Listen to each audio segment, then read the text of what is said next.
প্রিয় ছাত্রছাত্রীরা, আশা করি তোমরা সবাই ভালো আছো। তোমরা জানো আমি গ্যাস্ট্রোইন্টেস্টাইনাল ট্র্যাক্ট ম্যালিগন্যান্সি নিয়ে আলোচনা করি প্রত্যেকটা ক্লাসে। এর আগে আমি কার্সিনোমা সেগাস, কার্সিনোমা স্টমাক, যার দুইটা পর্ব ছিল, দুইটা পর্বে আমি আমার লেকচারটা কমপ্লিট করেছি। আজকে আমরা করব কার্সিনোমা কোলন। আশা করি তোমরা এই লেকচারটা মনোযোগ দিয়ে শুনলে উপকৃত হবে। তাহলে আমরা শুরু করি। Carcinoma colon. আজকে আমরা যে বিষয়গুলো নিয়ে পড়াশোনা করবো বা আলোচনা করবো সেগুলো হচ্ছে introduction about carcinoma colon, review of anatomy. আমরা কোলনের লার্জ গাটের অ্যানাটমি সম্পর্কে একটু রিভিউ করব। অ্যানাটমি এটা ফার্স্ট ইয়ারে সেকেন্ড ইয়ারে পড়েছি, একটু রিভিউ করবো আমাদের সুবিধার্থে, বোঝার সুবিধা। তারপর আমরা আলোচনা করব কার্সিনোমা কোলোনারি সিনিয়াসকে, তারপরে টিলোজেনিয়া, প্যাথোলোজেনিয়া, স্টেজিং। প্রত্যেকটা কার্সিনোমা স্টেজিং থাকে, তোমরা জানো, সেই স্টেজিং নিয়ে আলোচনা করব। স্টেজিং এর পরে আমরা ক্লিনিক্যাল ফিচার্স জানবো। তারপরে আমরা জানবো স্প্রেড কিভাবে ছড়ায় যায়, স্প্রেড হয় মেটাস্টেসিস কার্সিনোমা কোলন। তারপর আমরা জানবো ইনভেস্টিগেশন সম্পর্কে, কি কি ইনভেস্টিগেশন করলে আমরা জানতে পারবো কার্সিনোমা স্টোমাক কিভাবে ডায়াগনোসিস করা যায়, সরি কোলন কিভাবে ডায়াগনোসিস করা যায়, কিভাবে স্প্রেড কোথাও হচ্ছে জানা যায়, এবং কিভাবে আমরা যে ফিটনেসটা দেখবো। তারপর আমরা আলোচনা করবো ট্রিটমেন্ট সম্পর্কে এবং সর্বশেষ প্রগনোসিস। ট্রিটমেন্ট করবো, প্রগনোসিস কি না করলে কি, সেগুলো নিয়ে আমরা আলোচনা করবো। তাহলে শুরু করা যাক ইন্ট্রোডাকশন নিয়ে। Introduction. In the UK, United Kingdom, colorectal cancer is the second most common cause of cancer death. Second most common cause. আমরা মোস্ট কমন কজ কিন্তু আমরা জানলাম গত ক্লাসে কার্সিনোমা স্টমাক, আর কোলোরেক্টাল কার্সিনোমা হচ্ছে second most common cause of cancer death in United Kingdom. Not only United Kingdom, actually in the western world. এমনকি আমাদের সাবকন্টিনেন্ট বাংলাদেশেও কিন্তু কার্সিনোমা কোলন, বিশেষ করে রেকটাম কার্সিনোমা যথেষ্ট অনেক রোগী আমরা পেয়ে থাকি, অপারেশন করে থাকি।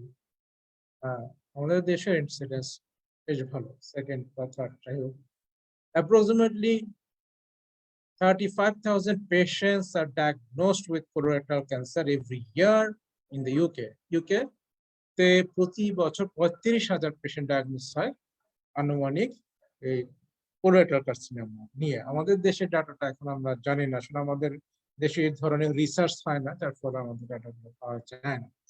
আমরা এখানে ইউকে যেখানে বেশি হয় সেটা নিয়ে আলোচনা করছি। অ্যানাটমি সম্পর্কে আমরা জানতে চাই।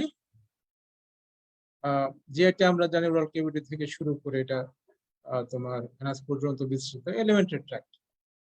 আর তোমার এর মধ্যে তোমার ফোরগাট আছে, মিড গেট আছে, লার্জ, তারপর হাইন্ড গেট আছে।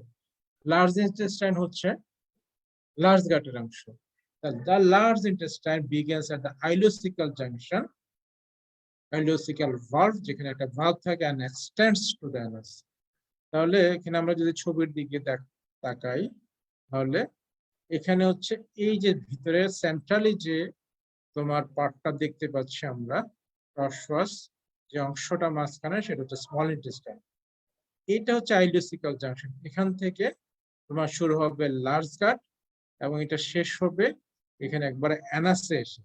তাহলে পার্টস গুলা কি আছে বলুন? পার্টস গুলো আমরা যদি আলোচনা করি, প্রথমেই সিকাম, তারপর হচ্ছে অ্যাসেন্ডিং কোলন, তারপর হচ্ছে ট্রান্সভার্স কোলন, তারপরে ডিসেন্ডিং কোলন, দেন সিগময়েড কোলন, রেকটাম। এগুলো হচ্ছে পার্টস অফ কোলন বা লার্জ ইন্টেস্টাইন। সিকাম সবচেয়ে ছোট, 4 to 6 centimetre, ascending colon 20 to 15 centimetre, transverse colon তোমার 70 centimetre, descending colon about 40 centimetre, sigmoid colon আরো একটু কম হবে, তারপর সিগময়েড কোলন হচ্ছে 40 সেন্টিমিটার।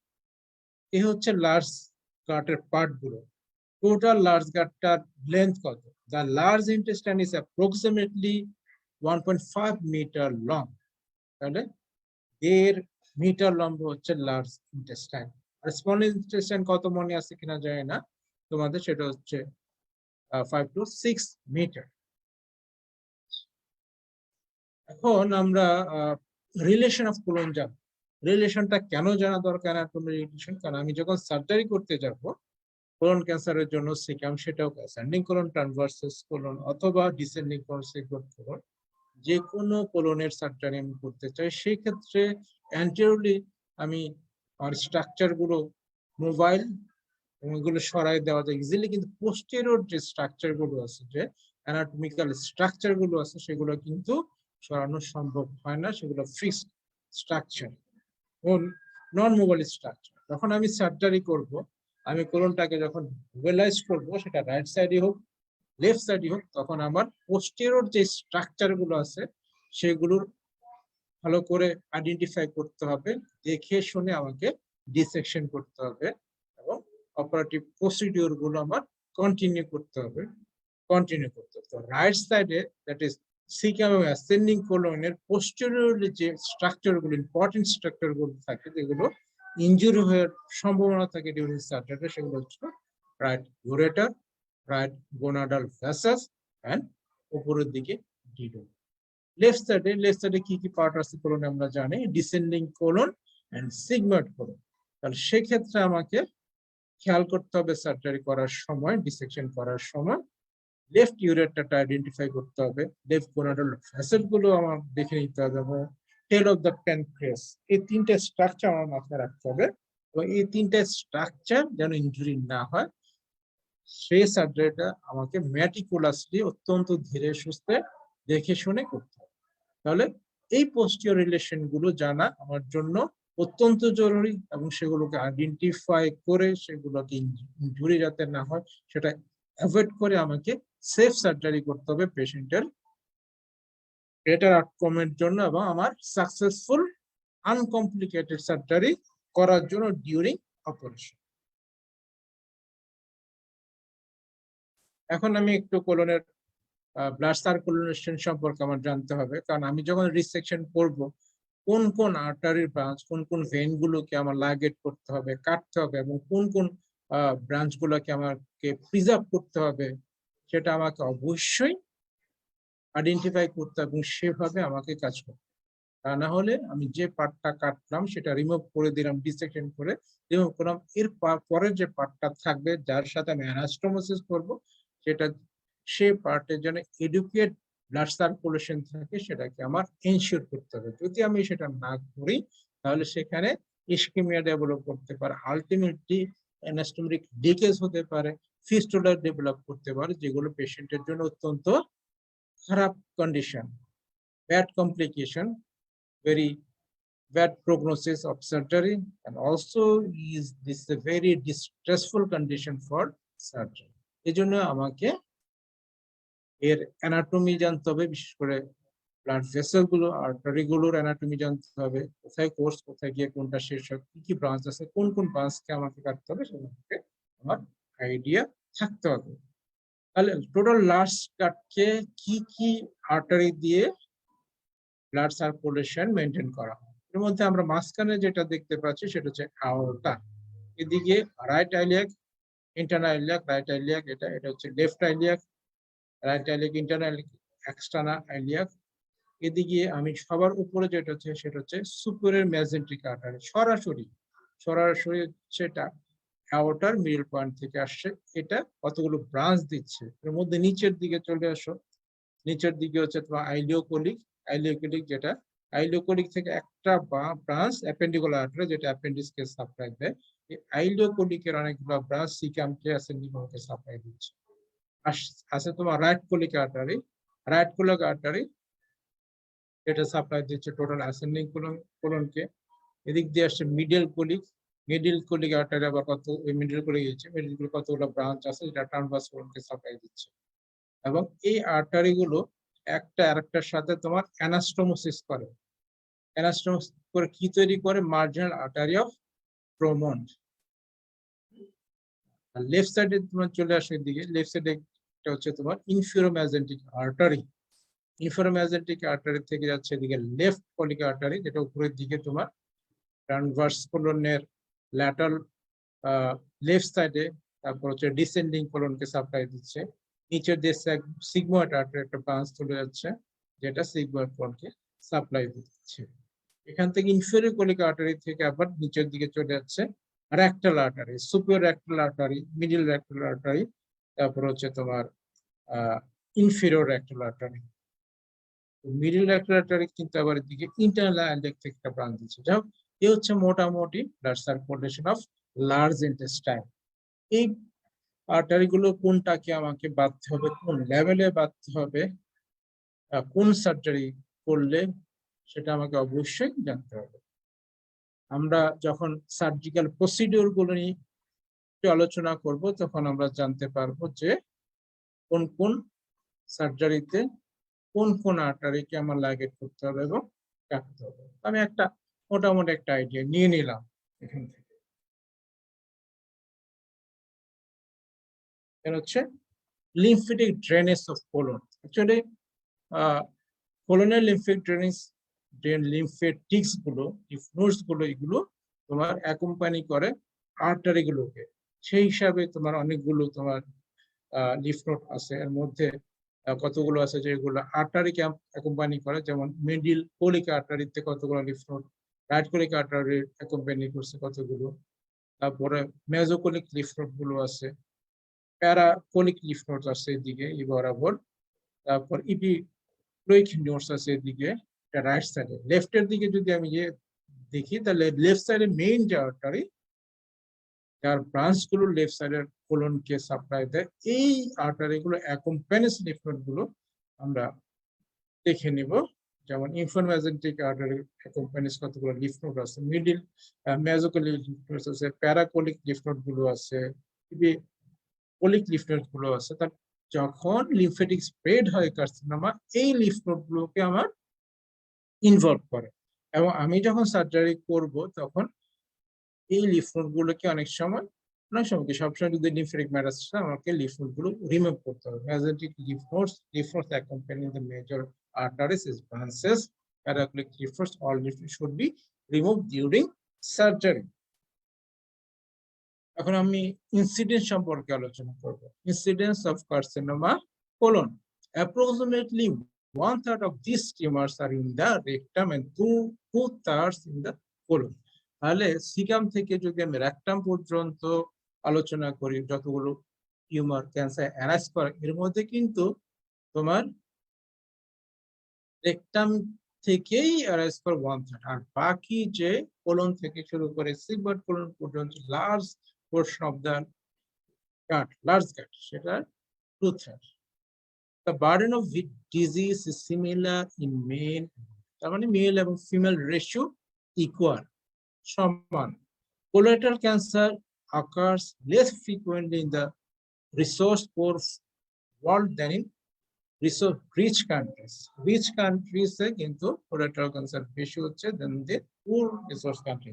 মানে কি, ডেভেলপ কান্ট্রিতে বেশি হয়, কিন্তু ডেভেলপিং বা আন্ডার ডেভেলপ কান্ট্রিতে এগুলো বেশি হয়। কারণটা কি? কারণ হচ্ছে এগুলো ইটিওলজি যখন আমরা আলোচনা করবো তখন এই সম্পর্কে আমরা বিস্তারিত জানবো। Etiology of colorectal cancer, colonic cancer, high intake of red meat, মাংস। মাংসের মধ্যে ম্যাক্সিমামই আমরা জানি এর কম্পোনেন্ট হচ্ছে প্রোটিন।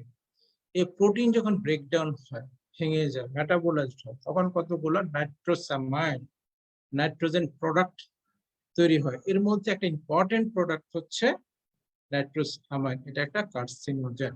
কার্সিনোজেন কি জিনিস তোমরা সবাই জানো, যে এজেন্টটা, যে তোমার যে এজেন্ট, যে ফ্যাক্টর, যে প্রোডাক্টটা ক্যান্সার ফর্ম করে, ক্যান্সার প্রডিউস করতে হেল্প করে, সেটাকে বলা হচ্ছে রেসপন্সিবল ফর প্রডিউসিং ক্যান্সার, সেটাই হচ্ছে তোমার কার্সিনোজেন। তাহলে রেড মিট বেশি খেলের মধ্যে কার্সিনোজেন বেশি প্রডিউস হয় এবং ক্যান্সার হওয়ার চান্সটা বেশি।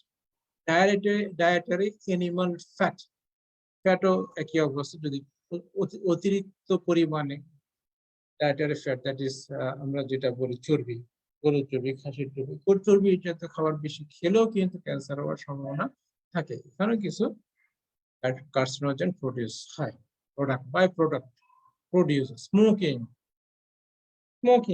অনেক সময় ডিসপ্লেসিয়া, মেটাপ্লেসিয়া করে এপিথেলিয়ালকে, তারপরে এপিথেলিয়াম থেকে কার্সিনোম প্রডিউস করে। Smoking one of the important factors for producing of cancer all over the body. Maximum তোমার ক্যান্সারের জন্য কিন্তু স্মোকিং একটা very important strong contributing factor for producing cancer in various organ of our human body. এটা হচ্ছে alcohol, যারা মদ বেশি খায়, এটা একটা কারণ। Alcoholism, long standing ulcerative colitis and Crohn's disease, অনেক বছর ধরে যদি আলসারেটিভ কোলাইটিস ও পন্স ডিজিজ হয়, এই দুটো কিন্তু ইনফ্লামেটরি বাউল ডিজিজ, এটা কিন্তু ওয়ার্ল্ডে বেশি। যারা হচ্ছে কোলেসিস্টেক্টমি যদিও করা হয় কোনো পেশেন্টে, তাদেরও কিন্তু এর সম্ভাবনা বেশি। আর একটা হচ্ছে ইউরেটেরোসিগমোইডোস্কোপি, না ইউরেটেরোসিগমোস্টমি হবে সম্ভবত এটা। যদি ইউরেটার সিগময়েডের সাথে তোমার অ্যানাস্টোমোসিস করা হয়, তাহলে ওই জায়গাটার মধ্যে ক্যান্সার হওয়ার সম্ভাবনা থাকে, কারণ ওইখানে তোমার ইরিটেন্ট, ইউরিনটা ইউরেটার থেকে কোলনে যায়, ওখানে কোনটা কন্টিনিউয়াস লং স্টে ইরিটেশনের কারণে ওই রিজনটা, ওই অ্যানাস্টোমেটিক সাইটটা, স্ট্রমাটা ওই জায়গাটায় হয় কন্টিনিউয়াস তোমার ইরিটেশনের কারণে আলটিমেটলি ডিসপ্লাসিয়া, মেটাপ্লাসিয়া হয়ে ক্যান্সার প্রডিউস করে। এর আগে আমি ইনসিডেন্সে বলছিলাম যে ডেভেলপড কান্ট্রি তাদের কিন্তু তোমার বেশি হয়। কারণটা কি? কারণ এখানে কিছু স্পষ্ট কারণ আছে। একটা হচ্ছে high intake of red meat, তারা কিন্তু এই যে fast food, meat product, spicy food এগুলো বেশি খায়, একটা কারণ। Fast food, specially western smoking, এটা সব জায়গায় বেশি। কিন্তু অ্যালকোহলিজম, অ্যালকোহল কিন্তু ওয়েস্টার্ন ওয়ার্ল্ডে অনেক বেশি, তোমরা সেটা জানো। তাহলে অ্যালকোহল হচ্ছে একটা important factor for colorectal cancer. Actually, alcohol is one of the important cause for cancer in Western world. The Western world এ তোমার অ্যালকোহলটা কিন্তু বেশি কনজাম্পশন হয় দেন আওয়ার সাবকন্টিনেন্ট, এশিয়া, উপমহাদেশীয় দেশ, বাংলাদেশ, ভারত, পাকিস্তান। আর লং স্ট্যান্ডিং যেটা আমি বলছিলাম যে ulcerative colitis and Crohn's disease, ulcerative colitis and Crohn's disease কিন্তু আমাদের দেশে ভেরি রেয়ার, কিন্তু আমাদের দেশে আবার টিউবারকুলোসিস বেশি। কিন্তু ওয়েস্টার্ন ওয়ার্ল্ডে ulcerative colitis and Crohn's disease, that is inflammatory bowel disease বেশি। এটা একটা ইম্পর্টেন্ট কজ, যার জন্য ডেভেলপ কান্ট্রিতে কার্সিনোমা কোলন বেশি। এই হচ্ছে মোটামুটি aetiology of carcinoma colon. Pathology সম্পর্কে আমরা আলোচনা করব, যেটা ম্যাক্রোস্কোপিক্যালি হতে এবং microscopically. Macroscopically the tumor may take one of the four forms. Macroscopy যেটা খালি চোখে দেখা যায়, এটা কি রকম দেখতে, কেমন আকৃতি, কেমন, সেটা। চার ধরনের ভ্যারাইটির ম্যাক্রোস্কোপি ভ্যারাইটি প্যাথোলজি আছে। এর মধ্যে এনুলার ভ্যারাইটি একটা, নাম্বার 2 হচ্ছে তোমার টিভোলার, নাম্বার 3 আলসারেটিভ, নাম্বার 4 কলিফ্লোর। এই চারটার ছবি আমার নেক্সট স্লাইডে একটু তোমাদের দেখিয়ে দিচ্ছি।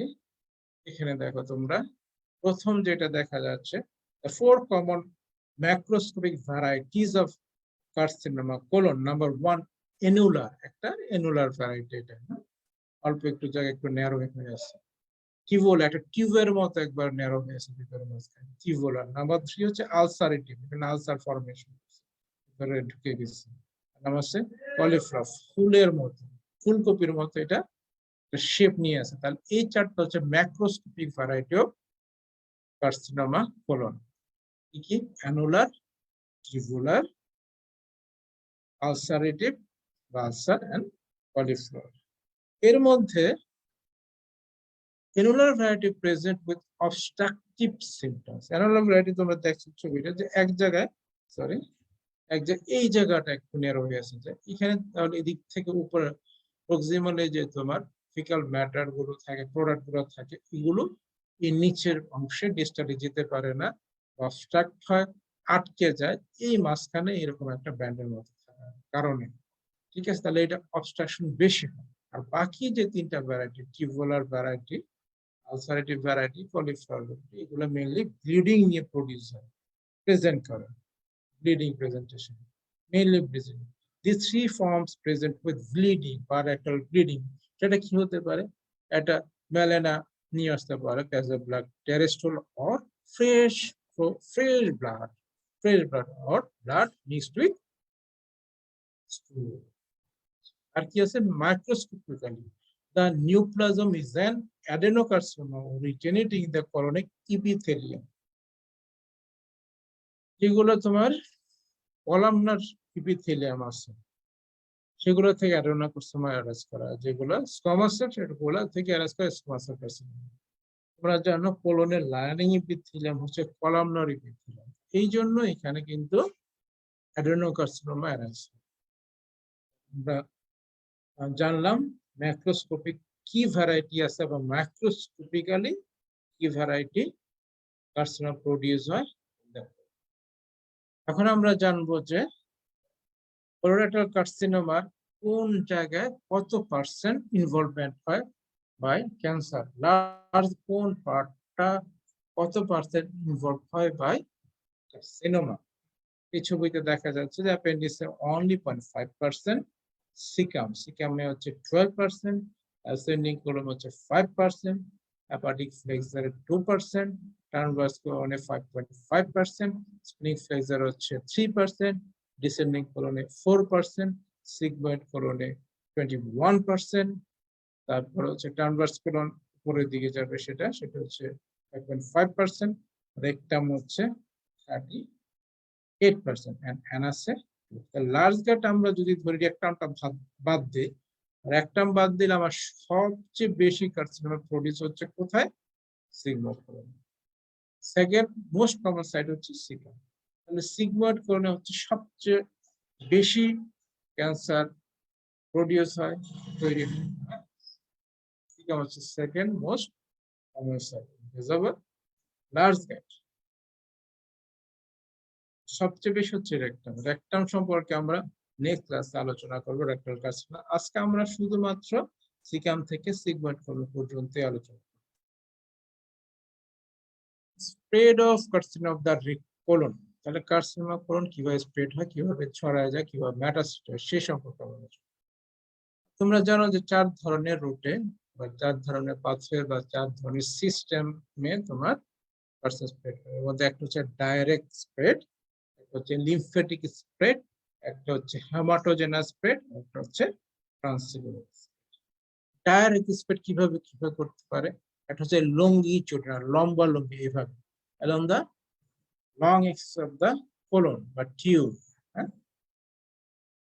হচ্ছে ট্রান্সভার্স, এরকম ট্রান্সভার্স, কোলনটা ট্রান্সভার্স, তার ওয়াল বরাবর এইভাবে ট্রান্সভার্স সেকশন। আচ্ছা, রেডিয়াল মানে মাঝখানে এক জায়গায় থাকলো কোলনের যে কোনো অ্যান্টিরিয়র, পোস্টেরিয়র ওয়াল বা ল্যাটারাল বা মিডিয়াল যে কোনো ওয়াল থেকে তোমার ওয়ালের একটা অংশ থেকে চারিদিকে রেডিয়াল স্পোকের মতো ছড়ায় যাবে। রেডিয়াল যেমন রিক্সার যে তোমার চাকা থাকে, মাঝখান থেকে সেন্টার থেকে চারিদিকে রেডিয়াল ছড়ায় যায়। 3 ভাগে, লঙ্গিচুডানাল লম্বা লম্বি, ট্রান্সভার্স হচ্ছে আড়াআড়ি অ্যালং দ্য ওয়াল, আর রেডিয়াল মানে হচ্ছে মাঝখান থেকে স্পোকের মতো চারিদিকে ছড়ায়। এই 3 ভাবে সাধারণত ডাইরেক্ট স্প্রেডটা হয়। তো রেডিয়াল স্প্রেড মে বি রেক্টোপেরিটোনিয়াল হতে পারে, ইন্টারপেরিটোনিয়াল হতে পারে, তাই না? আমরা একটু আগে রিলেশন অফ পড়ছি, colon anterior relation and posterior relation, তাই না? Anterior relation and posterior relation আমরা একটু আগে জানলাম। অ্যান্টেরিয়র রিলেশন সবাই আমরা জানি, কিন্তু পোস্টেরিয়র রিলেশন কি কি সেটা আমরা দেখলাম, রাইট সাইডেও দেখলাম, লেফট সাইডেও দেখলাম। রাইট সাইডে আমরা কি কি দেখলাম? ইউরেটার দেখলাম, রাইট গোনাডাল ভেসেল দেখলাম, এবং রাইট সাইডে আমি দেখলাম আরেকটা ডিডোনাম, 3টে স্ট্রাকচার। লেফট সাইডে আমরা কি কি দেখছিলাম বলো তো, মনে আছে? লেফট সাইডে আমরা দেখছিলাম তোমার left ureter, head of the pancreas and তো আমরা রেডিয়াল স্প্রেড ভাবে সাধারণত ডাইরেক্ট স্প্রেড বলা হয় রেডিয়াল, আমি বললাম স্পোকের মতো। তো রেডিয়ালে কিভাবে স্প্রেড হয় সেটা হচ্ছে তোমার rectoperitoneal into the ureter, হ্যাঁ, right side ureter, left side ureter, duodenum right side, and posterior abdominal muscle posterior। এখন যদি ইন্টারপেরিটোনিয়াল ভিতরের দিকে ঢুকে যাবে, ইন্টারপেরিটোনিয়াল অর্গান তোমরা জানো ইন্টারপেরিটোনিয়াল, তাহলে ইন্টারপেরিটোনিয়াল কোথায় কোথায়? মাঝখানে থাকবে তোমার সেন্ট্রালি থাকবে স্মল ইন্টেস্টাইন, উপরের দিকে ট্রান্সভার্স কোলনের সাথে কাছাকাছি থাকবে স্টমাক, পেলভিয়ার অর্গান থাকবে তোমার নিচের দিকে পেলভিসে, স্পেশাল সিগময়েড কোলনে যেগুলো ইনভলভ হবে অ্যান্টেরিয়র হবে। ইন্টারপেরিটোনিয়াল রেডিয়াল বা ডাইরেক্ট স্প্রেড বাই রেডিয়াল মেথডে হচ্ছে এই small intestine, stomach, pelvic organ, anterior.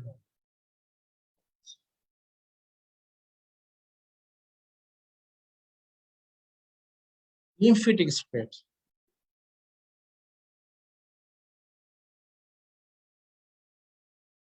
involvement of the lymph nodes by the tumor progresses in a gradual manner from those closer to the bowel along the course of the lymphatic vessels to those placed centrally। তাহলে আমরা জানি যে large ইন্টেস্টাইনকে যে তোমার supply দেয় যে artery এবং when গুলো, এর অ্যাকম্পানির যে লিফ নোড গুলো আছে আমরা এর আগের স্লাইডে দেখেছিলাম, আর সাধারণত এই লিফ নোড গুলোতে সাধারণত স্প্রেড হয়। সেগুলো কি? Mesenteric lymph nodes, paracolic lymph nodes, epiploic lymph nodes, এই লিফ নোড গুলো যেগুলো কিনা বিভিন্ন আর্টারি এবং ভেনের অ্যাকম্পানিতে।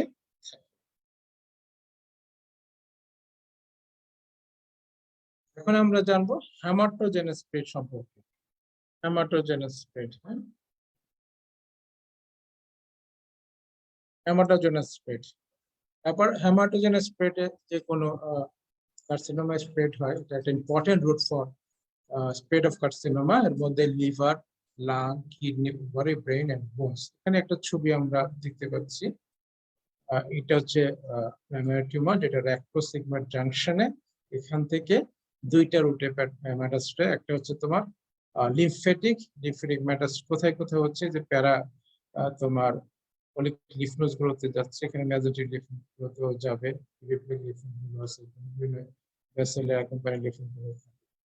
আরেকটা পাথে হচ্ছে হেমাটোজেনাস। হেমাটোজেনাস স্প্রেডের মাধ্যমে কোথায় কোথায় যেতে পারে আমরা মনে রাখার জন্য চারটা জিনিস মনে রাখতে হবে। একটা হচ্ছে লাং, লিভার, বোন, ব্রেন, তাহলে তোমাদের জন্য সুবিধা হবে। লাং, লিভার, বোন, ব্রেন। এখানে আমি লাং দেখাচ্ছি, লিভারে দেখাচ্ছি, এছাড়াও পোস্টেরিয়র বোনে যাবে, ব্রেন উপরের দিকে চলে যাবে, এছাড়াও ওভারিতে যেতে পারে, ঠিক আছে, কিডনিতে যেতে পারে। যদি ওভারিতে স্প্রেড করে সেটাকে বলা হবে পোকেনবার্গ টিউমার, যেটা আমরা কার্সিনোমাকেও জেনেছি। আসলে carcinoma arises from any part of the GIT that involved to the ovary, then it is called Pockenberg tumor. সেটা ইসোফেগাস হোক, স্টমাক হোক, লার্জ গাট হোক, রেকটাম হোক, যে কোনো জায়গা থেকে কার্সিনোমা যদি স্প্রেড করে ওভারিতে যায় তাহলে সেটা কি বলা হবে?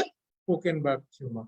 এটা কিন্তু বই অনেক জায়গায় নাই, আমি জেনে তোমাদের জানাইয়া দেব। আরেকটা স্প্রেড হচ্ছে পাথওয়ে, সেটা হচ্ছে ট্রান্সিলোমিক স্প্রেড।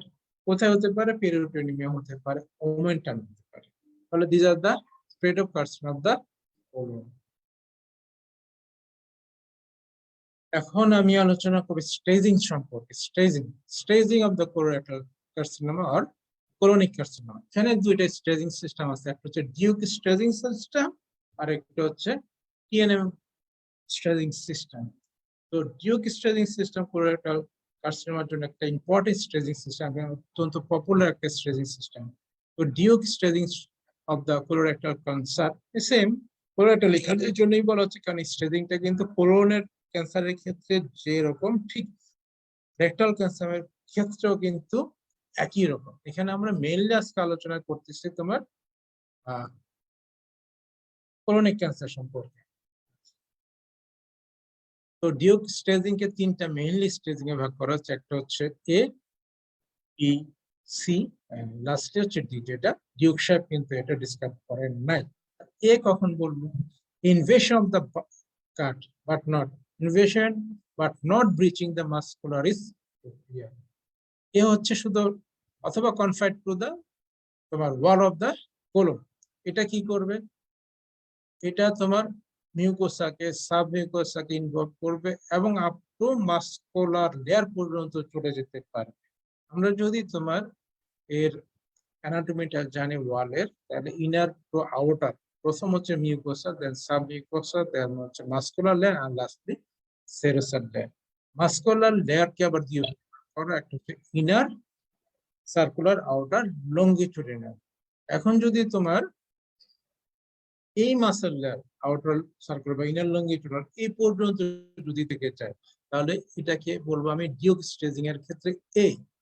শুধু মিউকোসা সাবমিউকোসা মাসেল লেয়ার পর্যন্ত এটা এ। B, reaching the muscularis propria but not involving muscular প্রক্রিয়া, মাসেল লেয়ার এটা ইনভেট করে সেরোসা পর্যন্ত ইনভলভ করে ফেলবে, কিন্তু সেরোসার বাহিরে যে প্যারাকলিক লিফনেট গুলো আছে সেগুলোকে ইনভলভ করে নাই। তাহলে সেটা হচ্ছে reaching the muscularis propria but not involving. আর সি কোনটা? সি হচ্ছে লিফ নোটস ইনভলভ। এখানে কি হচ্ছে? লিফ নোট কে ইনভলভ করতেছে, মানে মাসেল লেয়ার ব্রেক করে সেরোসা ব্রেক করে প্যারাকলিক যে লিফনোট গুলো আছে মেজেন্টিক লিফনোটে চলে যাচ্ছে। তাহলে এটা হচ্ছে C. Duke himself never described a stage, but this is often used to describe merastic. ये হচ্ছে distal merastic কথা, কিন্তু ডিউক সাহেব এটা বর্ণনা করেন নাই। তাহলে এটা হচ্ছে Dukes staging of colonic cancer আর কোলোরেক্টাল ক্যান্সার সেম। এখন আমি সবচেয়ে জনপ্রিয় তোমার staging system in the world যে কোনো কার্সিনোমার ক্ষেত্রে, সেটা হচ্ছে TNM staging system. So TNM classification for chronic. So TNM তোমরা জানো, টি মানে হচ্ছে টিউমার স্টেজ বা tumour size, in the lymph node status, আর এম যে ডিস্টাম। এখানে ক্রনিক ক্যান্সারের ক্ষেত্রে টিকে আবার 4 ভাগে ভাগ করা হয়েছে, একটা T1, T2, T3 and T4। T1 কোনটা? Into the submucosa. এটা হচ্ছে স্টেজ 0 যেটা দেখানো হচ্ছে, এটা জাস্ট উপরে মাসল লেয়ারের বলে মিউকোসার উপরে, যেটা এখানে তোমার বেসমেন্ট মেমব্রেনকে ব্রেক করে নাই, কার্সিনোসিটি গুলো। আর এটা হচ্ছে স্টেজ 1, যেটা মিউকোসা এবং সাবমিউকোসা কিন্তু মিউকোসা এবং সাবমিউকোসা, এটাকে আমরা বলবো T2 হচ্ছে মাসল লেয়ার পর্যন্ত চলে গেছে, ব্যাপার মাসখানে এটা মাসল লেয়ার, তারপর আউটার লং মাসল লেয়ার পর্যন্ত যখন এটা চলে যাবে সেটাকে বলবো আমি T3 বা স্টেজ 3। এটাকে বলা হচ্ছে তোমার মাসল লেয়ার পার হয়ে পেরিকলি ফ্যাট, এই যে ফ্যাট, পেরিকলি ফ্যাট কে ইনভলভ করে গেছে, but not reaching the serosa, কিন্তু সেরোসাটা ইনটেক আছে। দেখো এই যে এটা সেরোসা, এই যে সেরোসা ঠিক আছে, এই ফ্যাটের দিকে চলে যাচ্ছে। T4 যেটা, এটা ব্রিচিং serosa or directly involve another, এই যে একবার সেরোসা ব্রেস করে ভেঙে বাইরে দিয়ে চলে যাচ্ছে। তাহলে T1 হচ্ছে শুধুমাত্র মিউকোসা সাবমিউকোসা। T2 হচ্ছে মাসল লেয়ার। মাসল লেয়ার দুইটা তুমি জানো, একটা হচ্ছে তোমরা জানো, একটা হচ্ছে ইন্টারনাল সার্কুলার, আউটার লঙ্গিটিউড। এটা যদি সার্কুলার পর্যন্ত যায় তাও T2, সার্কুলার এবং লঙ্গিটিউড মাঝখান পর্যন্ত যদি যায় তাহলেও T2, অথবা লঙ্গিটিউড লেয়ারটাও যদি টোটালি ইনভলভ করে ফেলে তাও T3 কোনটা? যদি এটা মাসল লেয়ার পায়ার্স করে সেরোসা পর্যন্ত গিয়ে আটকে আছে, সেরোসাকে ব্রেক করে নাই, ঠিক আছে, অথবা পেরিকলি ফ্যাট পর্যন্ত গেছে, তাহলে সেটাকে T3। আর T4 কোনটা? সেরোসাকে ব্রিজ করে ওয়ালের বাহিরে চলে গেছে, অথবা ডাইরেক্টলি এর আশেপাশে যে অর্গান গুলো আছে, যেমন আমরা একটু আগে করতে পারি স্টমাক কে, পিছনে ইউরেটার কে, তাহলে তখন হয়ে যাবে এটা, এটা আমরা টি স্টেজিংটা জানি। N lymph node staging, N0 no lymph node involve, N1 হচ্ছে 1 to 3 লিফ নোডস ইনভলভমেন্ট। তোমরা ওখানে তোমার লিম্ফ্যাটিক যে ড্রেনেজ সিস্টেমটা তোমাদের প্রিভিয়াস স্লাইডে আমি দেখিয়েছি। ধরো একটা হচ্ছে অ্যালন দা তোমার আর্টারি থাকতে পারে, কিছু লিফ নোড থাকতে পারে প্যারাকোলিক, যেখানে এর পাশাপাশি আর কিছু একবারে প্যারাঅটিক পর্যন্ত চলে যেতে পারে, এইরকম কতগুলো। আর T4 যদি 4 এর উপরে অথবা এর উপরে লিফ নোডকে যদি ইনভলভ করে, লিফোটিক রিজন গুলোকে ইনভলভ করে, তাহলে সেটা হচ্ছে 2। তাহলে N0 N1 N2। N0 হচ্ছে no lymph node involvement, N1 1 2 3 lymph group of lymph nodes involvement, আর N2 হচ্ছে 4 or more groups of lymph involvement. লাস্টে হচ্ছে তোমার এম। এম আবার আমরা জানি যে distal metastasis, that is haematogenous metastasis যদি হয় সেটাকে আমরা এম বলি। এম কিন্তু ভাগে করা হচ্ছে, একটা হচ্ছে M0 আর হচ্ছে M1। M0 হচ্ছে নো ডিস্টাল মেটাস্টেসিস আর M হচ্ছে আমরা TNM staging system, clinical features of carcinoma colon. Careful family history should be there. আসলে এটা একটা ফ্যামিলিয়াল ক্যান্সার, জেনেটিক ইনভলভমেন্ট আছে। তাহলে আমাকে যদি আমার কাছে পেশেন্ট আছে এই সিম্পটম গুলো নিয়ে আমি সাসপেক্ট করি যে এটা কার্সিনোমা কোলন হওয়ার সম্ভাবনা, তাহলে আমি অবশ্যই পেশেন্টকে জিজ্ঞেস করবো যে আপনার বাবার, নানার, দাদার, মার কারোর মধ্যে এটা আছে। Those with first degree relatives who have developed colorectal cancer, first degree মানে কি, বাবা ভাই বোন, first degree colorectal cancer before the age of 45 years may be part of one of the colorectal cancer families. তাহলে first ডিগ্রিতে যদি থাকে বাবা মা ভাই বোনদের থাকে, তাহলে তারও সম্ভাবনা হওয়ার থাকে, ইনভলভমেন্ট হওয়ার সম্ভাবনা। Spoon is the বিষয় over 50 years of age, মানে 8 decade of life, এটি মানে 80 থেকে 90 বছর বয়সে যারা আছে তাদের। Colorectal cancer is not really early adulthood. আমরা কিন্তু দেখছি যে আমি এমনও দেখছি 22 বছর 19 বছর মেল ফিমেল তাদের ক্যান্সার। ঢাকা মেডিকেল আমি ট্রেনিং করতাম তখন পেয়েছি, এমনকি আমি প্রাইভেট প্র্যাকটিস 25-26 বছর মহিলা আরো একটা সিকাল কার্সিনোমা অপারেশন করেছি। সুতরাং এটা early age of emergency presentation 20% case obstruction peritoneus, দেখা যায় 100 জনের মধ্যে 20 জন কিন্তু ইমার্জেন্সি প্রেজেন্টেশন নিয়ে আসে।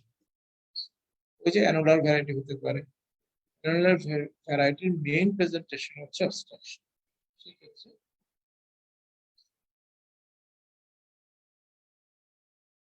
আর কি আছে, tumour of the left side of the colon are common, usually present with a change in the bowel habit or left সাইডে কোনটা, সিগমেন্ট কোলন। আমরা একটু আগে স্লাইডে দেখাইছি যে সিগমেন্ট কোলন ইনভলভমেন্ট হয় 20%। ঠিক আছে, সিগমেন্ট কোলনের মেইনলি নিয়ে আসবে তোমার বাউল হ্যাবিট অথবা ব্লিডিং নিয়ে আসতে পারে। এখন বাউল চেঞ্জ অফ বাউল হ্যাবিটটা কেন, কারণটা কি? কারণটা হচ্ছে তোমার লেফট সাইডের কোলনের ডায়ামিটারটা কম দেন দা রাইট সাইডের সিগমেন্ট ডায়ামিটার সিগমেন্ট বেশ ওয়াইড, তারপর অ্যাসেন্ডিং কোলন ওয়াইড, কিন্তু সেই তুলনায় রোমেনের ডায়ামিটার কম থাকার কারণে এটা গ্রোথ হলে ইজিলি এটা অবস্ট্রাক্ট করে ফেলতে পারে পার্শিয়ালি অর কমপ্লিটলি। অবস্ট্রাকশন করে ফেলেই সেখানে বাউল হ্যাবিটটা তোমার চেঞ্জ হয়ে যাবে, কনস্টিপেশন হবে, আবার ডায়রিয়া হবে, আবার কনস্টিপেশন হবে। সাধারণত কি হয়, পেশেন্টের কনস্টিপেশন হয়, যেহেতু ন্যারো তাহলে ফিকাল ম্যাটার তোমার আলটিমেটলি আসে না রেকটামে, পাস হয় না।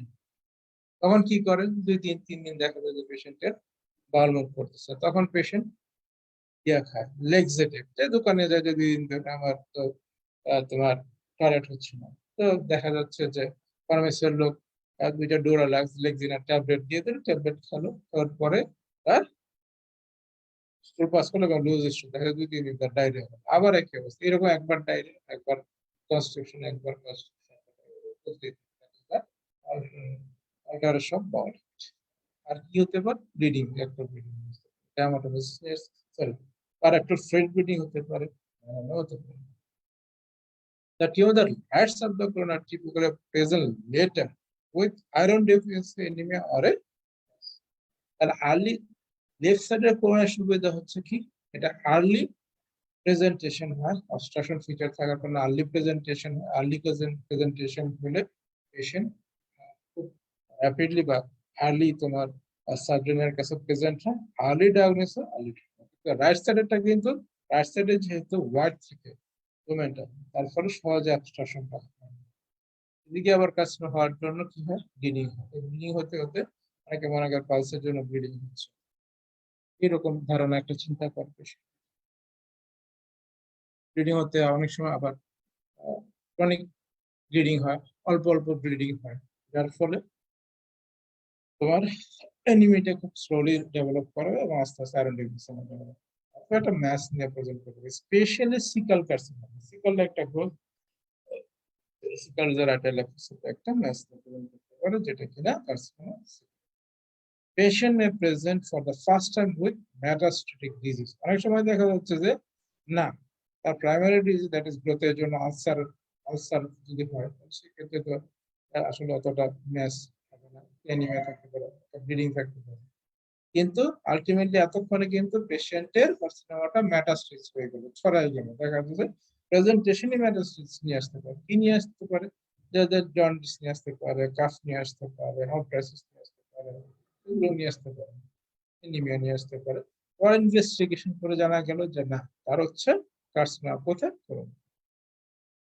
Lesion of the flexures may present with vague upper abdominal symptoms for many months.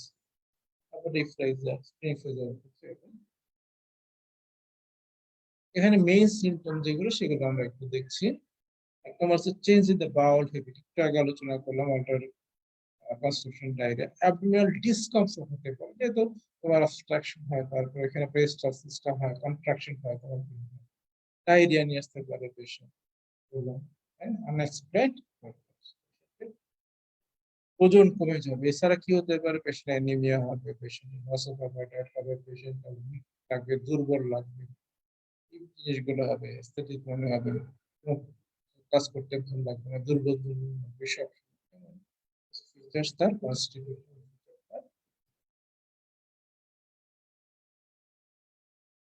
তাহলে এইগুলো হচ্ছে ক্লিনিক্যাল ফিচার অফ পেরিওডাইটিস। এখন আমি ইয়ে করবো কিভাবে, ডায়াগনোসিস কিভাবে করবো, কি কি ইনভেস্টিগেশন করলে আমি ডায়াগনোস করতে পারবো, কি কি ইনভেস্টিগেশন করলে মেটাস্টেসিস কতটুকু হচ্ছে, কি কি মেটাস্টেসিস এটা জানতে পারবো, সেটা নিয়ে এখন আমি প্রথমে আমি সবসময় বলি যে ইন কেস অফ ক্যান্সার ইনভেস্টিগেশনকে আমরা তিনটা ভাগে ভাগ করি। একটা হচ্ছে investigation for diagnosis, investigation for diagnosis of metastasis or spread of the disease, and last হচ্ছে investigation for investigation for diagnosis. Most important investigation or investigation of trials, colonoscopy. Colonoscopy or sigmoidoscopy, যেটা sigmoid কোণ নিচের দিকে আমি মনে করি, তাহলে সেটা sigmoidoscopy। আর যদি আমি পুরো কোণটা দেখতে চাই, colonoscopy করে যদি আমি কোনো দেখতে পাই, আলসার দেখতে পাই, অবস্ট্রাকশন দেখতে পাই, লিশন দেখতে পাই, তাহলে সেখান থেকে আমি ফরসেপ দিয়ে টিস্যু নিয়ে আসবো, বায়োপসি সেটাকে বলা হচ্ছে বায়োপসি। এসে সেটাকে হিস্টোপ্যাথোলজিক্যাল এক্সামিনেশন করতে দিব, দিলে আমি বুঝতে পারবো যে অ্যাডেনোকার্সিনোমা কি না। ইনভেস্টিগেশন তোমাকে যদি বলে একটা মাত্র ইনভেস্টিগেশন করবে, ডায়াগনোসিস কি, তাহলে কি বলবা? কোলোনোস্কোপি, একটাই। আর কি করা যায়? কোলোনোস্কোপির করতে চাচ্ছে না পেশেন্ট, বা কোলোনোস্কোপি করার মতো এক্সপার্ট আর এন্ডোস্কোপিস্ট পাওয়া যাচ্ছে না, অথবা ফ্যাসিলিটিস নাই হাসপাতালে, সেক্ষেত্রে আমরা কি করতে পারি? It is double contrast variables, আর একটা এয়ার এবং সোডিয়াম সালফেট ডাই ঢুকে দিয়ে ইনভেস্টিগেশন করা যায়। এই জন্য ডাবল কন্ট্রাস্ট, যেটা দুইটা ড্রাই ইউজ করা হয়, হচ্ছে তোমার এয়ার আর একটা হচ্ছে barium. Showing a carcinoma of the sigmoid cord, এই ছবিটার কথা বলা হচ্ছে। It may have an apple core, apple core, একটা আপেলের যদি আমি দুই সাইডে খেয়ে ফেলি কামড় দিয়ে, মাঝখানে যদি শুধু থাকে, তাহলে অনেকটা এরকম। এটার নাম হচ্ছে that is a short short irregular stenosis, চিকন হয়ে গেছে, ইরিগুলার, রেগুলার না, এখানে একটা sharp shouldering at each end, shouldering, সোল্ডারের মধ্যে যেটা মনে হচ্ছে একটা মানুষের শোল্ডার, উপরের দিকেও নিচের দিকে, এই তিনটাকে, এই টোটাল জিনিসটাকে বলা হচ্ছে অ্যাপিয়ার করে অ্যাপিয়ারেন্স অর সোল্ডার। আমি কোন ইনভেস্টিগেশন দেখবো? Double contrast barium enema. এছাড়া আমি contrast CT scan of the, specially oral contrast, সার্ভি contrast CT scan of the abdomen যদি করি, এখানে আমি একটা ছবি দেখা যাচ্ছে, এই কার্সিনোমা সিকাম, এখানে একটা ইরেগুলার হাইপারটেন্স তোমার স্ট্রাকচার দেখা যাচ্ছে। এছাড়া আমরা সিইও কার্সিনোম ব্রাউনিং টিউমার মার্কার দেখতে পাই। ওভিটি যদি পারঅ্যাক্টাল ব্লিডিং না থাকে তাহলে অকাল ব্লাড টেস্ট, যদি একটা পেশেন্টের প্রতিদিন ওয়ারেন্টিয়ারে তোমার ব্লাড লস হয় 5 ml পর্যন্ত, 50 ml পর্যন্ত যদি ব্লাড লস হয়, সেটা ওভিটিতে বোঝা যায় পার ডে। এর বেশি যদি হয় সেটা মেলানিন হবে। এই তিনটা হচ্ছে main investigation for diagnosis of colonic cancer. Number 1, colonoscopy and biopsy. Number 2, barium double contrast barium NMX main investigation for diagnosis of colonic cancer. এখন আমরা জানবো investigation for evaluation of metastasis. Distal metastasis হয়ে গেল কিনা, lymphatic metastasis হয়ে গেল কিনা, সেগুলো জানার জন্য আমার যে ইনভেস্টিগেশন গুলো করা দরকার সেটা হচ্ছে তোমার liver function test. Liver function ও সিরাম বিলিরুবিন, এনটিপিটি, অ্যালকালাইন ফসফেট দেখবো। যদি লিভারে মেটাস্টেসিস, সেক্ষেত্রে সিরাম বিলিরুবিন বাড়বে, এনটিপিটি অ্যালকালাইন ফসফেট অনেক বাড়বে, বাড়তে পারে না। আলট্রাসোনোগ্রাফি অ্যাবডোমেন করলে আমি হেপাটোমেগালি আছে কিনা, লিভারের মধ্যে কোনো লিশন আছে কিনা, আপনি 1 সেন্টিমিটার সেটা ব্যবহার করতে পারবো। Lymphatic metastasis, lymph node metastasis কিনা, পেলভিসে কোনো মেটাস্টেসিস, ট্রান্সিটোমিক মেটাস্টেসিস, ওভারিতে মেটাস্টেসিস কিনা, কিডনিতে মেটাস্টেসিস কিনা, সেগুলো জানা যাবে। এছাড়া আর কি করবো? CT scan, computer tomography scan of the abdomen. ঠিক আছে, এখানে লিভারের কথা বলেছে, হলে আমি করি। কি দেখা যায়? Multiple metastasis on multiple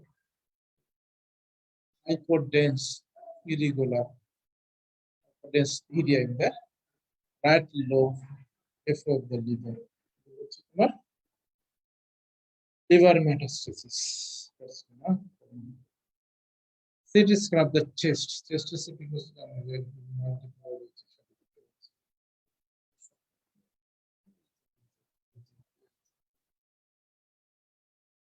metastasis. Chest করলে আমরা সেটা বোনস মেটাস্টেসিস হলো কিনা সেটা কিভাবে জানবো? আজকে বোন স্ক্যানিং করলে আমরা। তাহলে this are the investigation for detection or evaluation of the metastasis of colorectal cancer. Then investigation for GF fitness. পেশেন্টের এখন অপারেশন করা দরকার, তাহলে অপারেশন করার জন্য আমাকে করতে হবে জিএফ ফিটনেস করতে হবে। জিএফ ফিটনেস এর মধ্যে কি করবো? আমি CBC করতে পারি, complete blood picture, urine for urine examination, random blood sugar, serum creatinine, bloods, serum albumin, blood grouping and RS typing, and X-ray chest and X-ray.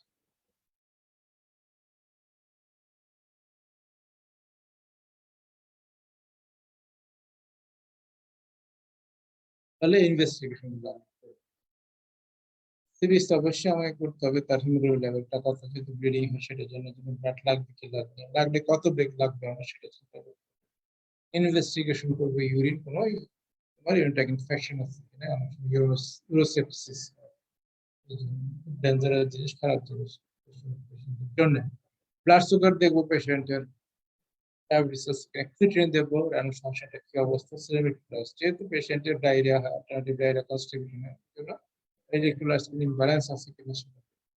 Albumin chronic disease, albumin অবশ্যই আমাকে দেখতে হবে যেটা ব্লাড প্রোটিন টাইপে blood লাগতে পারে এর মধ্যে।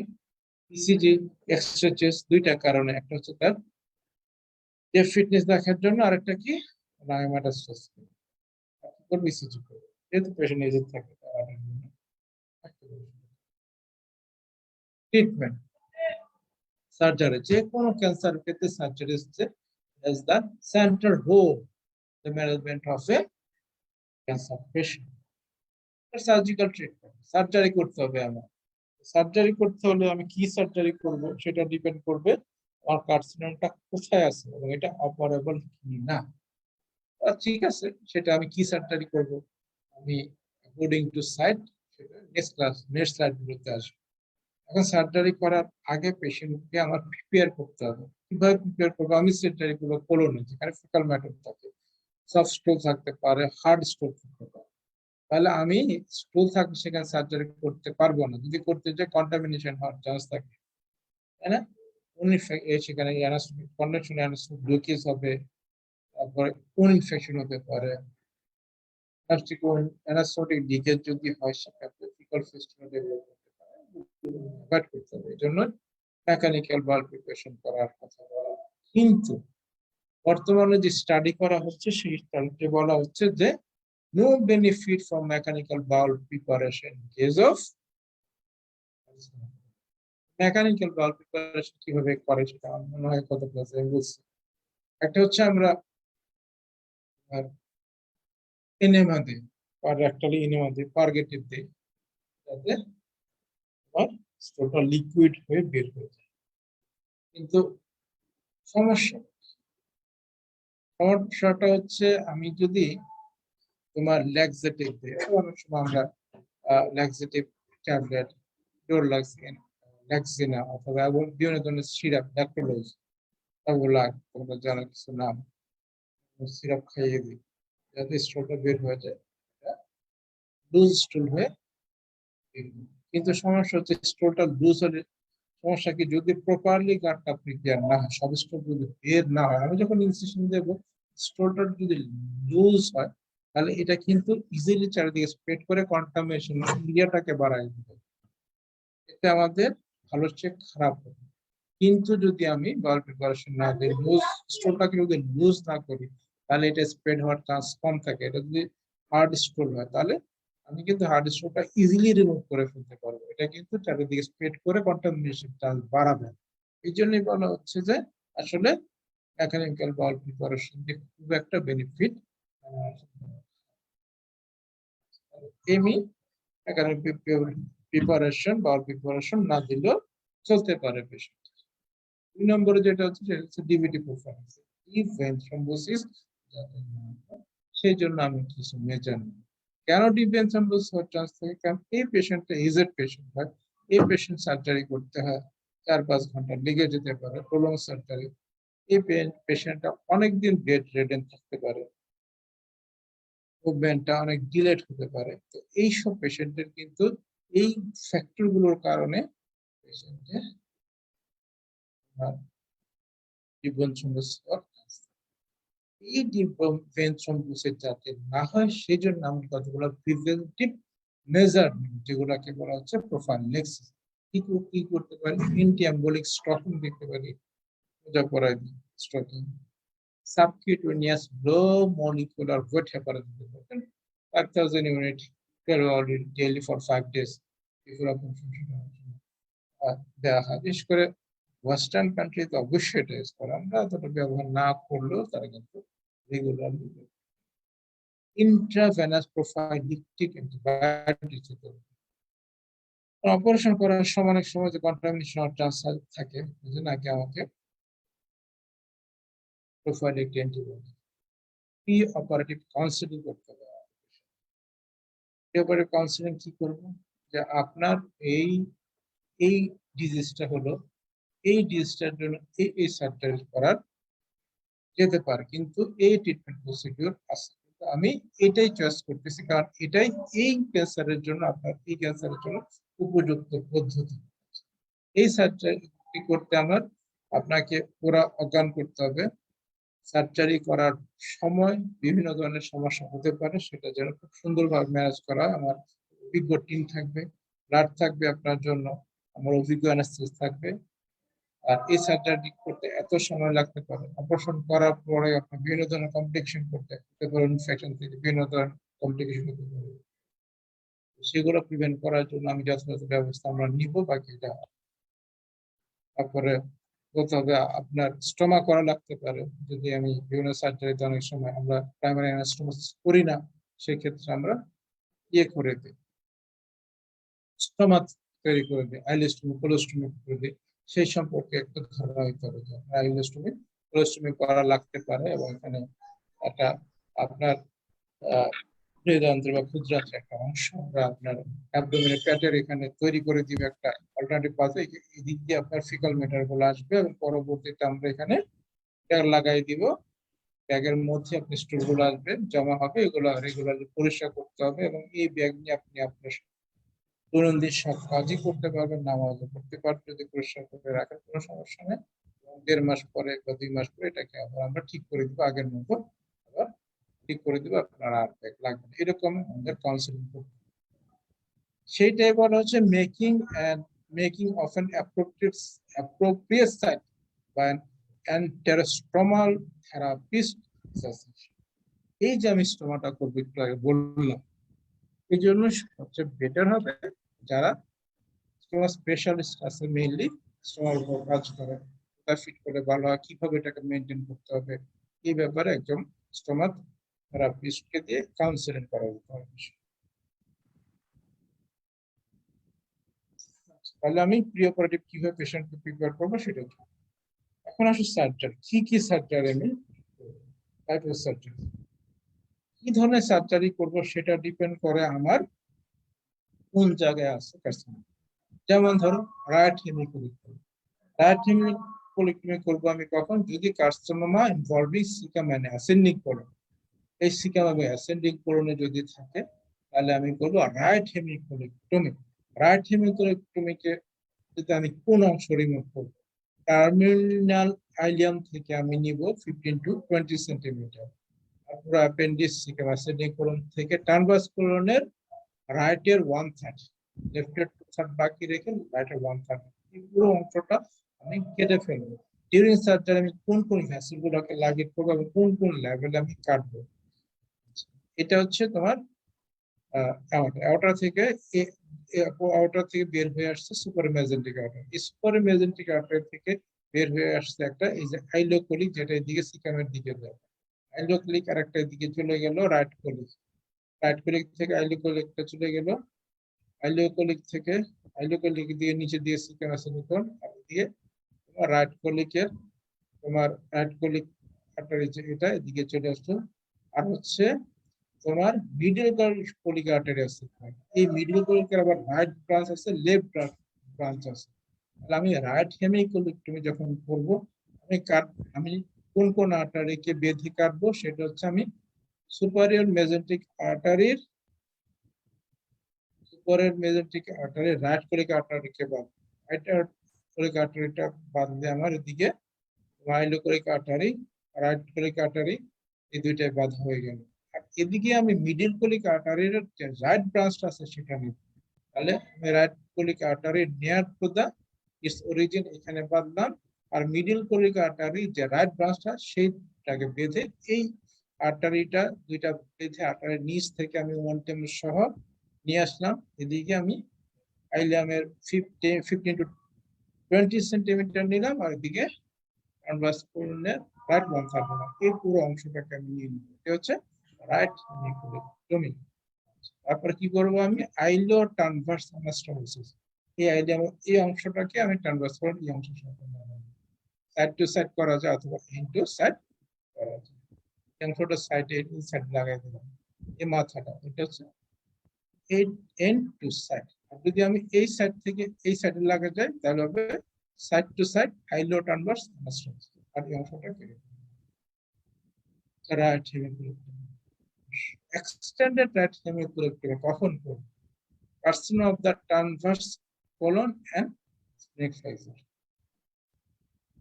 তাহলে যদি তোমার ট্রান্সভার্স কোলনটাকে ইনভলভ করে এদিকে গিয়া পর্যন্ত চলে যাবে, স্প্লিনিক ফ্লেক্সার পর্যন্ত চলে যায়, তাহলে আমি পুরা টার্মিনাল আইলিয়ামের এই অংশটা অ্যাসেন্ডিং কোলন সহ ট্রান্সভার্স সহ স্প্লিনিক ফ্লেক্সার সহ আমি নিয়ে আসতে সেই ক্ষেত্রে আমি তোমার সুপেরিয়র মেজেন্টিক আর্টারি রাইট কোলিক এর ব্রাঞ্চ রাইট কোলিক আর্টারি বাঁধবো, তারপরে মিডল কোলিক আর্টারি যেটা পুরোটাই আমি বাঁধবো, এতে টোটাল একবার স্প্লিনিক ফ্লেক্সার সহ পুরোটা আমি রিমুভ করে নিয়ে আসবো। এখানে একটা মার্কিং দেওয়া আছে।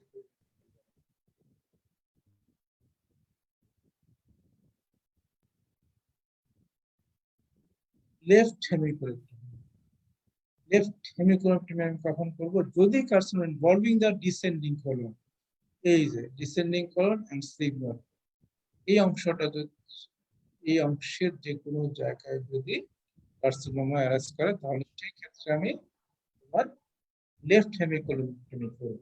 এখানে আমি কোন কোন ব্রাঞ্চ কাটবো? লেফট কোলিক আর্টারির এই যে ফার্স্ট সিগময়েড ব্রাঞ্চটা কাটবো, এবং লেফট কোলিক আর্টারির এখানে আমি বাঁধবো, আর হচ্ছে নিচের সিগময়েড আর্টারির দিকে চলে যাবে তোমার সিগময়েড কোলনের দিকে, আর নিচের দিকে দিয়ে রেক্টামের দিকে চলে আসবে। এর উপরের দিকে যে ফার্স্ট ব্রাঞ্চটা এটা এটা বেঁধে টোটালটাকে আমি রিমুভ করে নিয়ে আসবো, কাস্টমাইজ করবো এই ট্রান্সভার্স কোলনের সাথে এই লেফট। তাহলে হচ্ছে আমার অপারেশন 3 ধরেন, আমি একটা দেখে নিলাম। একটা হচ্ছে রাইট হেমিকোলেক্টমি, রাইট হেমিকোলেক্টমি আমি কখন করব? যদি কার্সিনোমা ইনভলভ করে ascending colon caecum. Extended right hemicolectomy করব যদি কার্সিনোমা ইনভলভ করে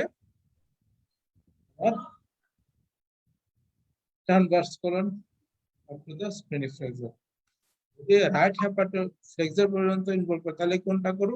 এই রাইট হেমিকোলেক্টমি। কিন্তু ট্রান্সভার্স কোলন এবং স্প্লিনিক ফ্লেক্সার সহ যদি ইনভলভ করে, তাহলে আমি করব এক্সটেন্ডেড রাইট হেমিকোলেক্টমি। আর যদি তোমার descending colon sigmoid colon involve করে, তাহলে আমি করব left. These are the definitive surgical procedure for carcinoma involving the different part of the large intestine. এই সার্জারিগুলো ওপেন মেথডে করা যায়, ল্যাপারোস্কোপিক। এছাড়াও ইমার্জেন্সি কন্ডিশন, আমরা জানি যে ইমার্জেন্সি অবস্ট্রাকশন নিয়ে আসতে পারে 20%। এই 20% এর ক্ষেত্রে আমি কি সার্জারি করব? আর ডেফিনেটিভ সার্জারি করা সম্ভব না। এগুলো হচ্ছে রাইট হেমিকোলেক্টমি করবো। আমি আগে স্লাইডে দেখাইলাম আইলিওকোলোস্টমি, যে না আমি ডেফিনেটিভ সার্জারি করতেছি না, কিন্তু অবস্ট্রাকশন নিয়ে আসতে আমাকে ফিকাল ডাইভার্সন করতে হবে, সেই ক্ষেত্রে আমি আইলিওকোলোস্টমি করে দিলাম। পরবর্তী ফেভারেবল কন্ডিশন, কারণ কি আমি পেশেন্টের গার্ড প্রিপারেশন না, পেশেন্টের জেনারেল কন্ডিশন সাপোর্ট করতেছে না, পেশেন্টের ফাইন্যান্সিয়াল অবস্থা সাপোর্ট করতেছে না, তার সাথে অ্যাটেন্ডেন্ট না, কিন্তু পেশেন্টকে আমাকে সাপোর্ট করাইতে হবে। তাই ইমার্জেন্সি বেসিসে আমি আইলিওকোলোস্টমি করে দিলাম, পরবর্তীতে আমাকে ডেফিনেটিভ সার্জারি করাই লাগবে। ডেফিনেটিভ সার্জারি কোন বললো? এর আগে যে 3 ধরনের সার্জারি করা হলো। আর কি করতে পারে? হার্টম্যান প্রসিডিউর। হার্টম্যান প্রসিডিউরটা কি? হার্টম্যান প্রসিডিউরটা হচ্ছে ধরো একটা সিগময়েড কোলন একটা আছে, তোমার গ্রোথ আছে, ক্যান্সার আছে, সেক্ষেত্রে আমার ক্ষেত্রে লেফট হেমিকোলেক্টমি করা সম্ভব নয়। সেক্ষেত্রে আমি কি করব? স্ট্রাকশন যেখানে আছে, যেখানে গ্রোথটা আছে, এর প্রক্সিমালি কাটবো, কেটে প্রক্সিমালি কাটবো এবং ডিস্টালিও কাটবো, কেটে যেই অংশটা মধ্যে কার্সিনোমা আছে এটা আমি ফেলে দিব।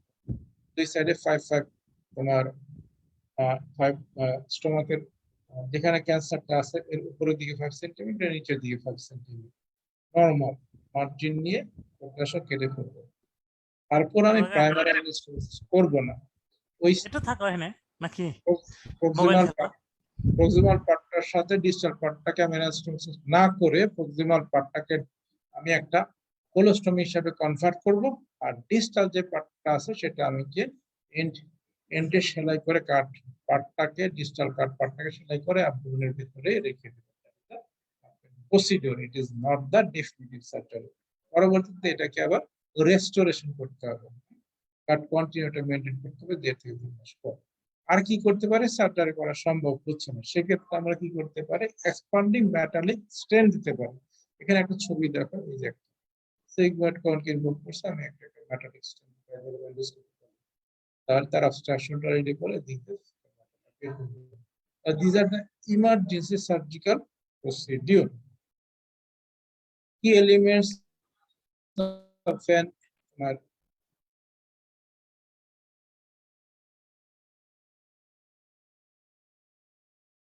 একটা বোর্ড আউটকাম যদি আমি চাই সার্জারি করে, তাহলে কি কি তোমার বিষয়গুলোর উপর আমার নজর দিতে হবে সেটা এখানে মেনশন করা হয়েছে। আমি এটা খুব র্যাপিডলি যাওয়া তো পড়া দরকার না, admission counselling, evidence of mechanical preparation, তারপরে pre-operative carbohydrate loading, evidence of pre-operative dehydration, known nasogastric tube, short transverse incision, or laparoscopic procedure, short acting anesthetic drugs, evidence of perioperative fluid or salt valley, epidural, evidence of opioid analgesic, maintenance of perioperative temperature, prevention of nausea and vomiting, early mobilization, early detection of oral feeding or diets or supplements, early removal of urinary catheters, and audit of all. এগুলো যদি আমি করি তাহলে better result পাওয়া যাবে। আর কি treatment করা যায় সার্জারি বাদে, সেটা অ্যাডজুভেন্ট থেরাপি। অ্যাডজুভেন্ট থেরাপি কি? অ্যাডজুভেন্ট হচ্ছে সার্জারির পরে যা তার রিকারেন্স না, সেই জন্য যেমন রেডিওথেরাপি, এখানে আমরা chemotherapy. There is evidence of improved outcome after surgery with 5 fluorouracil based chemotherapy in the node positive disease. Other modern metastasis, other stage যদি C হয়, C তো N মানে হচ্ছে 1 থেকে 3, আর হচ্ছে 4 or more। এইসব পেশেন্টের ক্ষেত্রে দিয়ে। আচ্ছা, যদি ম্যাটাস হয়ে যায় ডিসটালে, আর একটু আছে, তারপরে শেষ হয়ে যাবে, শুনতে হবে। ম্যাটাসে যদি বিভিন্ন অর্গানে, লাংয়ে চলে যায়, লিভারে যদি ম্যাটাস হয়, সেক্ষেত্রে আমার ট্রিটমেন্ট প্রটোকলটা কি হবে আলোচনা করব। Hepatic metastasis can be resected, and series have demonstrated 5-year survival of 30% in hepatic metastasis যদি সিঙ্গেল ম্যাটাস, সেক্ষেত্রে hepatic resection ওই জায়গাটা সেগমেন্ট সার্জারি করে দিতে পারে, কিন্তু সেক্ষেত্রে সার্ভাইভালটা 30% বাড়বে। মধ্যে 30 জন যদি বেঁচে থাকার সম্ভাবনা। Isolated lung metastasis may also in occasional cases be suitable for this. লাংয়ের মধ্যে ছোট মেটাস্টেসিস হলে সেক্ষেত্রে in patient with widespread disease, palliative chemotherapy can be offered.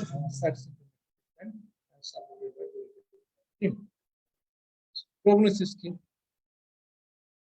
Overall 5-year survival for colorectal cancer is approximately, তার মানে 100 জনের যদি আমি surgery করি colorectal cancer পেশেন্টে, দেখা যাচ্ছে তার মধ্যে 50% অর্ধেক 5 বছর বা এর বেশি বেঁচে থাকবে।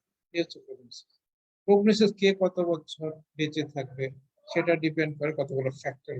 দুটো ইম্পর্টেন্ট ফ্যাক্টর, একটা হচ্ছে তোমার টিউমার স্টেজ, আর হচ্ছে লিম্ফ নোড স্টেজ। আচ্ছা, মোটামুটি এই ছিল আলোচনা। এখন আমি কিছু জিনিস আলোচনা করব যে কোলোরেক্টাল ক্যান্সার থেকে আমরা কিভাবে মুক্তি পেতে পারি, দ্যাট ইজ কিভাবে প্রিভেন্ট করতে পারি। Tips to prevent colorectal cancer. Number 1, get screened regularly beginning at the age of 50 years. যে স্পেশালি 50 বছরের পরে আমার রেগুলার বছরে একবার 6 মাস পর পর আমার ইয়ে করতে হবে, কোলোনোস্কোপি করে দেখতে হবে।